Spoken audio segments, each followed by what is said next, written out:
ठीक है जी, 5 prime to 3 prime and में हमारे पास जो मैसेंजर आरएनए है वो प्रेजेंट है। अब हमने ये देखना है, जैसा कि मैंने एक चीज समझाई थी आपको कि हमारा डीएनए जो है, डीएनए के अंदर बहुत सारा पार्ट इस तरह का है डीएनए का, जो किसी भी प्रोटीन को कोड नहीं करता है, जो किसी भी प्रोटीन को कोड नहीं करता है। डीएनए का बहुत सारा पार्ट इस तरह का है, और डीएनए का कम पार्ट इस तरह का है जो कि एक्चुअल में किसी न किसी प्रोटीन को कोड करता है। ठीक है जी, जब मैं कह रहा हूं कि प्रोटीन को कोड करता है, इसका मतलब है कि डीएनए से एमआरएनए बन रहा है, और उस पर्टिकुलर, लेट्स सपोज के यहां पर हम समझते हैं इस बात को। लेट्स सपोज बेटा कि मेरे पास ये जो सीक्वेंस है डीएनए का, स्टार्टिंग फ्रॉम दिस सी, ठीक है, इस सी से स्टार्ट करके इस ए तक, इस सी से स्टार्ट कर कर इस ए तक, ठीक है जी। जो ये सीक्वेंस है हमारे पास, अभी ऑफ कोर्स ये एमआरएनए है, ये बना हुआ है डीएनए से, ठीक है। तो मैं एमआरएनए की रीजन की बात समझा रहा हूं आपको, सुनिए, समझिएगा इसको ध्यान से, कि हमारे पास जो ये रीजन है, जो ये रीजन प्रेजेंट है हमारे पास, इससे एक प्रोटीन बनता है, इससे एक प्रोटीन बन रहा है, और उस प्रोटीन का नाम है, सपोज यहां पर मैं उस प्रोटीन का नाम लिख देता हूं आपके लिए। ओके, तो उस प्रोटीन का नाम है केराटिन। ठीक है जी, केराटिन प्रोटीन जो है वो इस पर्टिकुलर रीजन से बनता है, जब इस पर्टिकुलर रीजन की क्या होती है, ट्रांसलेशन होती है। ठीक है जी, तो हमारे पास यहां से एक चीज क्या सीख रहे हैं हम, कि जब भी कभी हमारे पास एक पर्टिकुलर, इस पर्टिकुलर रीजन की, जो रीजन मैंने यहाँ पर मेंशन किया है सी टू ए, जब भी कभी ये एमआरएनए की आगे ट्रांसलेशन प्रोसेस होगा, ठीक है, एमआरएनए से प्रोटीन बनने के प्रोसेस को क्या बोलते हैं, ट्रांसलेशन। ठीक है, तो जब भी कभी बेटा इस पार्ट की ट्रांसलेशन होगी, तो केराटिन प्रोटीन जो है वो फॉर्म हो जाएगा। ठीक है जी, केराटिन प्रोटीन यहाँ पर फॉर्म हो जाएगा जब भी कभी इस पार्ट की क्या होती है, हमारे पास ट्रांसलेशन होती है। ओके, तो इससे बनता है हमारे पास केराटिन, इस पार्ट से। ठीक है, अब सपोज हमारे पास जो ये वाला रीजन है डीएनए का, is starting from this U to this C.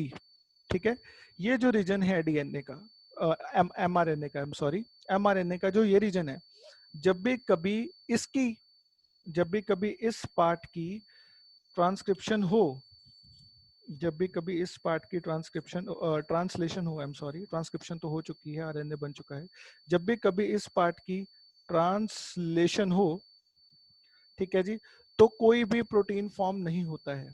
ठीक है जी, यहां पर हम लिख देते हैं नो प्रोटीन। ठीक है जी, चलिए हम इसको जीरो मार्क कर देते हैं कि इससे कुछ भी नहीं बन रहा। ठीक है जी, 0 0 0, कुछ भी नहीं बनता इस पार्ट से। ठीक है, और लेट्स सपोज कि हमारे पास उसके आगे वाला रीजन जो है, उसके आगे वाला रीजन यहाँ पर ये प्रेजेंट है, starting from this C to this C.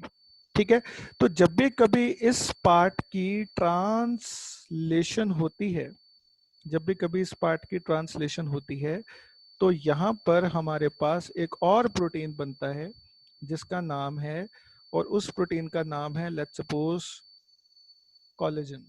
ठीक है, कोलेजन प्रोटीन नाम है। ठीक है जी, ओके। तो अब आप यहां से क्या समझ पा रहे हैं, ठीक है, और ये प्रोसेस कौन सा हो रहा है यहाँ पर, वो भी मैं मेंशन कर देता हूं आपके लिए। बेटा यहाँ पर जो प्रोसेस के बाद प्रोटीन बन रहा है, उस प्रोसेस का नाम है ट्रांसलेशन। ट्रांसलेशन प्रोसेस का नाम है। ठीक है जी, ट्रांसलेशन प्रोसेस से ही क्या बन रहे हैं, यहाँ पर ये प्रोटीन्स जो है नीचे फॉर्म हो रहे हैं। और ये क्या है हमारे पास, ये हमारे पास एक एमआरएनए सिंगल स्ट्रैंडेड। ठीक है जी, अब ये जो सिंगल स्ट्रैंडेड एमआरएनए प्रेजेंट है हमारे पास यहाँ पर, तो इससे हम क्या देख रहे हैं कि सिंगल स्ट्रैंडेड एमआरएनए के ऊपर कुछ रीजन इस तरह के हैं जो कि प्रोटीन बनाते हैं, कुछ रीजन इस तरह के हैं जो कि प्रोटीन नहीं बनाते हैं, फिर से कुछ रीजन इस तरह के हैं जो कि प्रोटीन बनाते हैं। ठीक है, तो अब हमें समझना ये है कि एमआरएनए के ऊपर ऐसे बहुत सारे रीजन्स हैं जो कि प्रोटीन नहीं बनाते हैं। उन रीजन्स को हम लोग बोलते हैं नॉन कोडिंग रीजन्स। ठीक है जी, उन रीजन्स को हम लोग बोलेंगे नॉन कोडिंग रीजन्स। तो मैं यहाँ पर आपको लिख करके बता देता हूँ कि इस रीजन का नाम है हमारे पास, जो कि किसी भी चीज को कोड नहीं कर रहा है, इस रीजन का नाम हो गया बेटा नॉन कोडिंग। ठीक है, नॉन कोडिंग बोल दो, या फिर इसका एक और भी नाम है जिसको हम लोग बोलते हैं इंट्रॉन। ठीक है जी, इसको बोला जाता है intron. Now what is intron? आपसे अगर कोई पूछे कि इंट्रॉन क्या होता है, intron is the non coding sequences of nucleotides present in mRNA. MRNA के अंदर जो नॉन कोडिंग सीक्वेंसेस प्रेजेंट होते हैं न्यूक्लियोटाइड्स के, उनको इंट्रॉन बोला जाता है। नॉन कोडिंग का मतलब कि जब भी कभी इन सीक्वेंस की ट्रांसलेशन हो तो वहां पर कोई प्रोटीन फॉर्म नहीं होता है। ठीक है, ओके। अब ये जो बात है ये अभी मैंने आपको थोड़ी सी गलत बताई है। ठीक है, समझना इस चीज को कि अगर इस रीजन से, ठीक है, आपके मन में क्वेश्चन भी आया होगा ऑफ कोर्स कि अगर इस पर्टिकुलर रीजन से कोई प्रोटीन फॉर्म नहीं हो रहा तो फिर एमआरएनए के अंदर इसको रखना चाहिए। फिर आंसर होगा कि जब इसका कोई काम ही नहीं है, इससे कोई प्रोटीन ही फॉर्म नहीं हो रहा है, तो इस रीजन को फिर एमआरएनए के अंदर रखना ही क्यों है? क्यों ना हम इस रीजन को डिलीट कर दें। ठीक है, तो जब हम क्या करते हैं, जब एमआरएनए फॉर्म हो जाता है डीएनए से, जब एमआरएनए बना लिया हमने ट्रांसक्रिप्शन प्रोसेस के बाद, तो जो रीजन्स एमआरएनए के अंदर इंट्रॉन्स होते हैं, इंट्रॉन्स को क्या कर दिया जाता है? रिमूव कर दिया जाता है, डिलीट कर दिया जाता है। ठीक है, डिलीट कर दिया जाता है ताकि एमआरएनए के अंदर सिर्फ वही सीक्वेंसेस प्रेजेंट हो जो कि प्रोटीन बनाते हैं। ठीक है जी, तो अब ये जो प्रोसेस है जिसके बाद हम क्या करते हैं, जो इंट्रॉन्स होते हैं ट्रांसक्रिप्शन के बाद जब हम इंट्रॉन्स को डिलीट कर देते हैं, उस प्रोसेस को बोला जाता है पोस्ट ट्रांसक्रिप्शनल मॉडिफिकेशन। उस प्रोसेस को क्या बोलते हैं हम? पोस्ट ट्रांसक्रिप्शनल मॉडिफिकेशन, जो आज का हमारा टॉपिक भी है, पोस्ट ट्रांसक्रिप्शनल मॉडिफिकेशन। ठीक है जी, यानी कि पोस्ट का मतलब बाद में, किसके बाद में? ट्रांसक्रिप्शन के बाद में। मॉडिफिकेशन मींस ट्रांसक्रिप्शन के बाद में जो एमआरएनए बना उसके अंदर मॉडिफिकेशन की जा रही है। मॉडिफिकेशन में पहली मॉडिफिकेशन हमने सीखी कि एमआरएनए के अंदर जो इंट्रॉन्स थे उनको डिलीट कर दिया जाए। ठीक है जी, तो ये तो थी पहली हमारी मॉडिफिकेशन जो कि हो रही है एमआरएनए के अंदर। ठीक है जी, तो आपको पता लग गया कि जो नॉन कोडिंग सीक्वेंस है उनको बोला जाता है इंट्रॉन। ठीक है, ओके। तो जो सीक्वेंस कोड कर रहे हैं उनको क्या बोलेंगे? ओके, तो जैसे कि हमारे पास यहाँ पर ये सीक्वेंस है, ठीक है जी, यहाँ पर ये सीक्वेंस प्रेजेंट है इस टाइम पर, और ये क्या कर रहा है? ये कोड कर रहा है। ठीक है, ये ओके, तो ये जो रीजन है ये कोड कर रहा है, येलो वाला पार्ट पूरा, ये जो दो राइट्स के बीच में है, जो ये पार्ट है पूरा, starting from this C to this A, ये जो पूरा रीजन है ये तो कोड कर रहा है इंफॉर्मेशन को। तो इस रीजन को बोला जाता है, इस रीजन को बोलते हैं हम लोग एक्सॉन। नाम है उसका EXON। ठीक है जी, तो now you know the difference between intron and exon, and there will be many, so many introns and exons present on a single mRNA, present on a single mRNA. बहुत सारे होंगे, इंट्रॉन्स भी बहुत सारे होंगे, एक्सॉन्स भी बहुत सारे होंगे, लेकिन हमें क्या करना है? हमें इंट्रॉन्स को रिमूव करवाना है और एक्सॉन को सेव करके रखना है। ठीक है, तो जब सपोज के हमारे पास यहाँ पर जो ये पार्ट है, ओके, तो जो एक्सॉन वाला पार्ट है वो इस रीजन में प्रेजेंट है। ठीक है जी, ये दो राइट्स के बीच में एक्सॉन पार्ट प्रेजेंट है। उसी तरह से यहाँ पर भी एक्सॉन पार्ट प्रेजेंट है दो राइट्स के बीच में, लेकिन इन दोनों के बीच में क्या प्रेजेंट है? एक इंट्रॉन प्रेजेंट है। ठीक है जी, एक इंट्रॉन प्रेजेंट है यहाँ पर। तो ओके, तो जब इंट्रॉन रिमूव होगा, चलिए मैं लेबल कर देता हूं आपके लिए, ओके, तो ये रीजन भी कौन सा है, ये रीजन भी हमारा एक्सॉन है। Okay okay, so this region is also exon. चलिए, तो एक्सॉन, अब दो एक्सॉन के बीच में एक इंट्रॉन लगा हुआ है बेटा। तो जब इस इंट्रॉन को हम लोग यहाँ से डिलीट करेंगे तो ये दो एक्सॉन क्या हो जाएंगे, आपस में मीट कर जाएंगे, यानी कि केराटिन प्रोटीन बनाने वाला और कोलेजन प्रोटीन बनाने वाले सीक्वेंस क्या हो जाएंगे, इकट्ठे हो जाएंगे, मर्ज हो जाएंगे। अब ये काम करवाना है, काम क्या करना है कि इंट्रॉन को डिलीट करना है, एक्सॉन को मिलाना है। ठीक है जी। तो जब ये चीज होगी, इसके लिए अब किसी चीज को काटना हो तो घर में तो सीजर्स प्रेजेंट होती हैं। ठीक है, इसी तरह से जब हमें न्यूक्लिक एसिड्स को काटना हो तो उसके लिए एंजाइम्स प्रेजेंट होती हैं। ठीक है, एंजाइम्स क्या करती हैं, वो एंजाइम्स पर्टिकुलरली इंट्रॉन्स को क्या करेंगी, सेलेक्ट करेंगी और उनको क्लीव करेंगी। क्लीव करने का मतलब होता है काट देना। ठीक है जी, कट कर देना। और जो हमारे पास एक्सॉन को जोड़ने के लिए जो प्रेजेंट है, ठीक है जी, तो ऐसे एंजाइम्स जो कि न्यूक्लिक एसिड को जोड़ देती हैं आपस में। ठीक है जी, तो ये सिर्फ एक पहली मॉडिफिकेशन है, ये सिर्फ एक मॉडिफिकेशन है जिसके बारे में मैं बात कर रहा हूं आपसे। ठीक है, ओके। तो अब आपको एक्सॉन का पता है, इंट्रॉन का पता है, और ये पता है कि एमआरएनए से क्या बनते हैं, प्रोटीन्स बनते हैं, और एमआरएनए के अंदर बहुत सारे इंट्रॉन्स भी प्रेजेंट होते हैं। ठीक है, चलिए अब एक और कमाल की बात करते हैं आपके साथ। बेटा जो हमारे पास यहाँ पर सपोज ये एमआरएनए है, ठीक है जी, ये हमारे पास एमआरएनए बना हुआ है इस साइड में, let's label it. So here we have mRNA. तो ये है हमारे पास एक एमआरएनए। ठीक है जी, एमआरएनए से बनता क्या है, एमआरएनए से फर्दर आगे बनते हैं प्रोटीन्स। ठीक है जी, एमआरएनए से फर्दर आगे क्या बनते हैं, प्रोटीन्स बनते हैं। वो हमने देखे हुए हैं कि प्रोटीन फॉर्म होना है। चलिए इसको भी हम लोग लेबल कर देते हैं कि एमआरएनए से बनते हैं proteins. Let me right it down बेटा। Okay, so here we know that from mRNA, protein formation will occur. And by which process?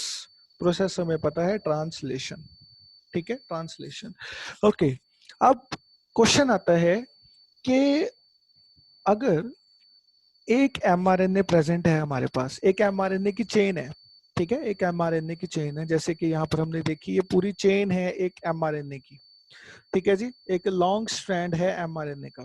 ठीक है जी, तो ये जो एमआरएनए है हमारे पास, अगर एक एमआरएनए के अंदर सिर्फ एक प्रोटीन के बारे में इंफॉर्मेशन हो, एक एमआरएनए के अंदर अगर सिर्फ एक प्रोटीन के बारे में इंफॉर्मेशन हो तो उसको बोलते हैं मोनोसिस्ट्रॉनिक एमआरएनए।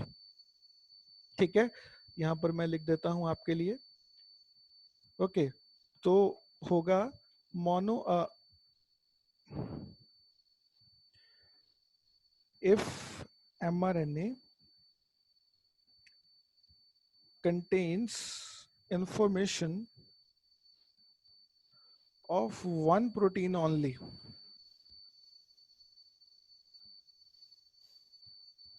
अगर सिर्फ एक प्रोटीन के बारे में इंफॉर्मेशन हो तो उस तरह के एमआरएनए को हम लोग बोलते हैं मोनो, MONO, मोनो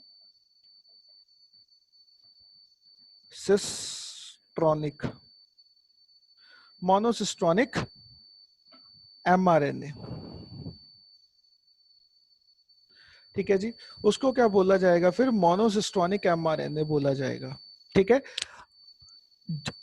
और दूसरा, अगर किसी एमआरएनए स्ट्रैंड के अंदर दो या दो से ज्यादा प्रोटीन के बारे में इंफॉर्मेशन प्रेजेंट है तो उसको बोलते हैं हम लोग पॉलीसिस्ट्रॉनिक एमआरएनए। क्या बोला जाएगा, polycistronic mRNA. Polycystonic mRNA has the information of more than two proteins or two or more than two proteins in a single chain of mRNA. ठीक है जी, And if we talk about monocytonic mRNA, then monocytonic mRNA is a type of mRNA which consists information regarding one protein only. ठीक है जी, जैसे कि जो हमने draw किया हुआ है ऊपर, जो mRNA मैंने ड्रॉ करके दिखाया आपको, तो ये कौन सा है? अब ये है पॉलीसिस्टोनिक, क्योंकि इसके अंदर कैरेटिन के बारे में भी इंफॉर्मेशन है, कोलेजन के बारे में भी इंफॉर्मेशन है। लेकिन अगर सपोज के हमारे पास कोई ऐसा mRNA है जिसके अंदर सिर्फ एक प्रोटीन के बारे में इंफॉर्मेशन है, बाकी सारे इंट्रॉन्स हैं, तो उस तरह के mRNA को क्या बोला जाएगा? Monocistronic mRNA, monocistronic mRNA। ठीक है जी, ओके, मोनोसिस्टोनिक mRNA बोल दिया जाएगा। ठीक है, चलिए तो अब एक चीज और समझते हैं हम कि अगर मैं बात करूं प्रोकैरियोट्स की या यूकैरियोट्स की, ये क्वेश्चन अक्सर पूछ लिया जाता है कंफ्यूज करने के लिए बच्चों को, क्योंकि यहाँ पर नॉलेज चेक होगी आपकी। आपको अगर ये समझ में आ गया कि एक mRNA है और उसके ऊपर मल्टीपल प्रोटीन्स के बारे में इंफॉर्मेशन है, तो वो कौन सा हुआ? पॉलीसिस्टोनिक mRNA। और एक mRNA ऐसा है जिसके ऊपर सिर्फ एक ही प्रोटीन के बारे में इंफॉर्मेशन है, वो हुआ मोनोसिस्टोनिक mRNA। तो अब क्वेश्चन मेरा ये है आपसे कि इन केस ऑफ प्रोकैरियोट्स के केस में जो आरएनए बनता है, जो मैसेंजर आरएनए बनता है, वो पॉलीसिस्टोनिक बनता होगा या मोनोसिस्टोनिक बनता होगा? आपके आंसर्स फटाफट से मुझे आप टेक्स्ट कीजिए, बताइए कि प्रोकैरियोट्स के केस के अंदर जो mRNA फॉर्म होता है वो मोनोसिस्टोनिक फॉर्म होता होगा या पॉलीसिस्टोनिक फॉर्म होता होगा? एक हिंट मैं आपको दे रहा हूं कि प्रोकैरियोट्स का जो डीएनए होता है वो सर्कुलर होता है, ठीक है जी, और यूकैरियोट्स का डीएनए लीनियर होता है। तो ये हिंट है आपके लिए, आप बताइए इस चीज को कि आप क्या लगता है आपको इस चीज के बारे में? यस, सो आपका आंसर राइट था साइरिल कि अगर हम बात करते हैं प्रोकैरियोट्स के केस में, तो प्रोकैरियोट्स का mRNA जो होगा वो पॉलीसिस्टोनिक होगा। क्यों होगा पॉलीसिस्टोनिक? क्योंकि वहां पर एक ही सर्कुलर डीएनए है। जब एक ही सर्कुलर डीएनए है तो एक ही क्या बन रहा होगा? mRNA बन रहा होगा। और जब एक ही mRNA बन रहा है तो वो मोनोसिस्टोनिक तो बनेगा नहीं, फिर वो पॉलीसिस्टोनिक बनेगा।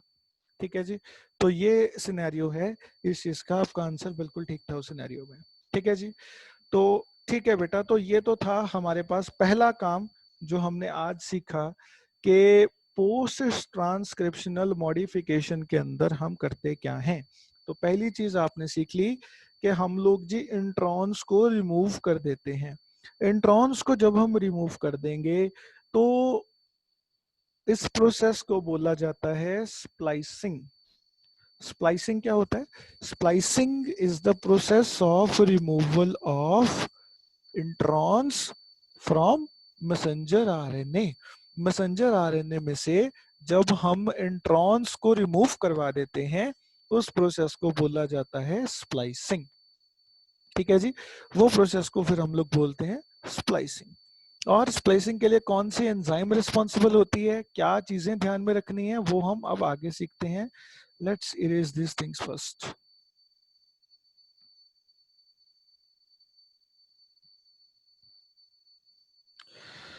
Okay, so let's move forward with next slide कि अब हम देखेंगे हमारे पास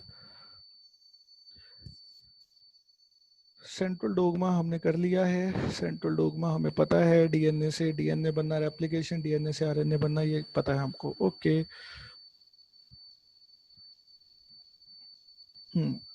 तो ये मॉडिफिकेशंस होती हैं, 3 तरह की मॉडिफिकेशंस हैं हमारे पास जो हमने पढ़नी है। आज हमने पहली पढ़ी है, ब्रीफ आइडिया मिल गया आपको।